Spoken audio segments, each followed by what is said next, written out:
Kita harus memberikan harapan bahwa pandemi COVID-19 akan bisa tertangani dengan cepat, adil, dan merata. Kita tahu bahwa no one is safe until everyone is.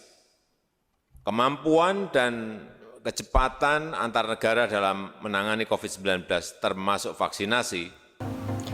Pada tanggal 21 sampai 27 September 2021 telah dilaksanakan sidang Majelis Umum PBB yang ke-76 di New York.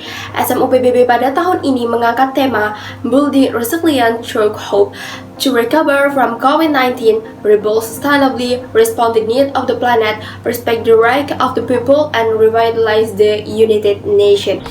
Pada sidang Majelis Umum PBB ke-74 yang dilaksanakan bulan ini, tahun 2021 dideklarasikan sebagai International Year of the Creative Economy for Sustainable Development.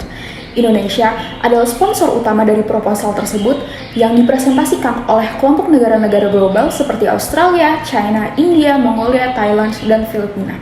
Proposal tersebut mengakui kebutuhan untuk mempromosikan pertumbuhan ekonomi yang berkelanjutan dan inklusif, mendorong inovasi dan memberikan peluang, manfaat, serta memenuhi kebutuhan berkelanjutan untuk mendukung negara-negara berkembang dan negara-negara dengan ekonomi dalam transisi pada diversifikasi produksi dan ekspor.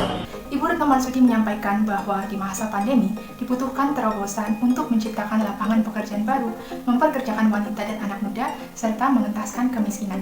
Disinilah peran penting ekonomi kreatif yang menyumbang lebih dari 30 juta pekerja di dunia, di mana setengahnya adalah perempuan. Sebagai perbandingan, Indonesia melalui ekonomi kreatif saja sudah mampu mempekerjakan 14,3% tenaga kerjanya. Hal ini lantas menjadi sorotan bahwa di masa pandemi seperti ini, industri kreatif terbukti mampu bukan saja bertahan, tetapi juga tumbuh dan berkembang.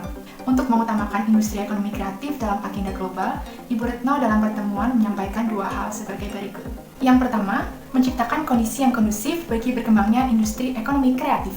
Ini adalah tanggung jawab pemerintah yang diharapkan dapat dilakukan melalui beberapa hal, yaitu membuat kebijakan dan peraturan yang memicu inovasi, memberikan akses terhadap pembiayaan, memfasilitasi digitalisasi dan penetrasi pasar di luar negeri, serta mengembangkan sumber daya manusia karena ini merupakan aset terbaik dari industri kreatif.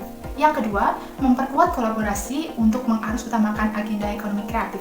Peran industri ini di negara berkembang harus diperkuat. Sistem PBB diharapkan dapat mendukung tumbuh dan berkembangnya industri ekonomi kreatif di dunia melalui saling berbagi pengalaman, tuntunan kebijakan atau policy guidelines, dan menyediakan platform untuk kolaborasi.